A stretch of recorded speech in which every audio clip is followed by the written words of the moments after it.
How are you doing? Good. Talk about just kind of that second half there. You kind of go down the first half, and then you come bounce back. Was it a slow start for you guys, and were you happy with how you guys responded overall? Yeah, we missed some chances in the first half. Yeah. We missed some chances in the second half. Yeah. And we had some really good chances on both sides of the halftime whistle. Yeah, look, we didn't play poorly in the first 45 minutes and didn't give up too much either. But found ourselves down a little bit similar to NYCFC last week.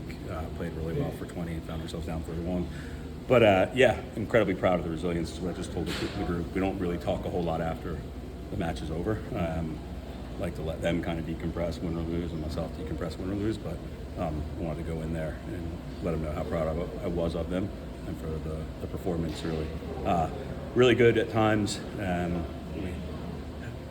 Little bend, don't break moments, especially when we're trying to get back into the game and we need to score a goal. But then the killer instinct to go for the winner before it gets to PKs, I thought was fantastic. We had a couple chances even there to win it as well. And so it was nice to see the result for sure. What happened with the PK there, that defensive sequence? McConaughey kind of gets trapped, leads to the PK. What broke down there? Honestly, I haven't looked at it. Okay. We broke down in the middle before that. Before it gets to that moment, but I haven't had a chance to really watch it to really comment on it clearly just yet. All right. So now with you guys kind of bumping FC Cincinnati too, with next week being kind of decision day, where do you guys, when you're looking at the selection, with the playoffs, who you selected, you guys got a team in particular? No, we came into the day with 3 teams qualified, right? And so there's still. I think there were maybe another 7 or 8 teams that looking for those final 4 spots or 5 spots. That's too many teams for me to even think about. Yeah. I'm not that guy anyway, to be quite honest with you. For me, I'm only looking at what's next. I'll deal with that once we get through Chicago. I noticed David Vasquez and Marcus Anderson not in the lineup today. Anything going on with them? Marcus, card accumulation. Davi picked up a little bit of a hip injury and more precautionary with the playoffs coming. We've already qualified, so there's no need to really push them through. Marlon, it looked like Atlanta was playing you guys tough in that first half, especially with their defense. Is this something now you can look forward to that would make adjustments with your offense?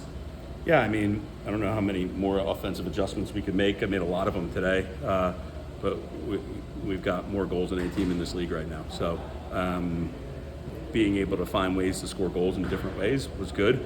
Today,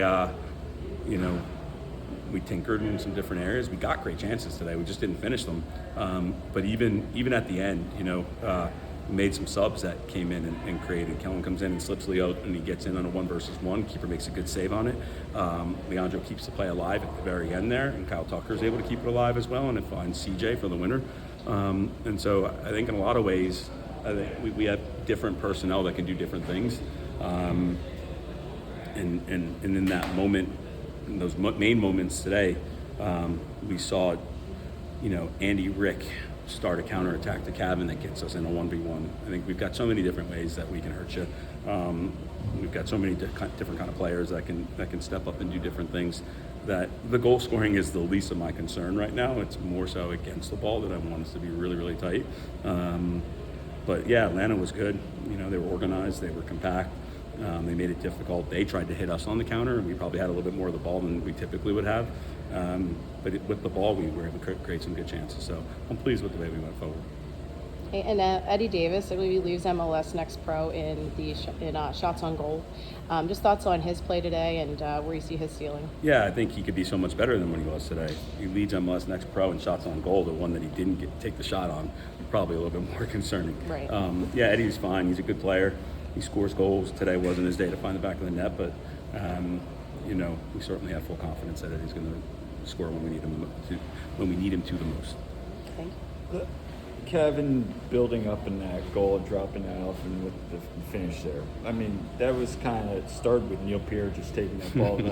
Talk about like, was that like for you when you watched that goal? Was that like the most chaotic sequence there? But what else did you think about like Neil being aggressive and pushing up there? Yeah, Wethu had one of those runs too, right? Yeah. At one stage too.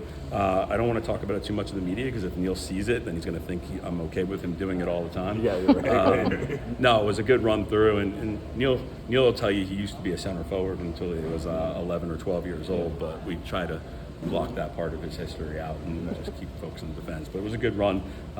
I almost thought it could have been a penalty as well when he got through, but I don't think she was going to whistle it. Cabin was in the right spot to take advantage of it and prepared to hit the first time. And you always have to be prepared to shoot the ball. And he was in that moment. It was a fantastic finish. Marlon, things look to get a little chippy out there between both clubs. Is that set the edge for your guys? That spark a little fire? Yeah, look, we are the youngest team in this league by a long shot, and we are also one of the toughest teams. These guys are not going to let you push them around. And if they push one of our younger guys around, you're going to see some of the, what I say older, but still not old enough to buy a beer in a bar.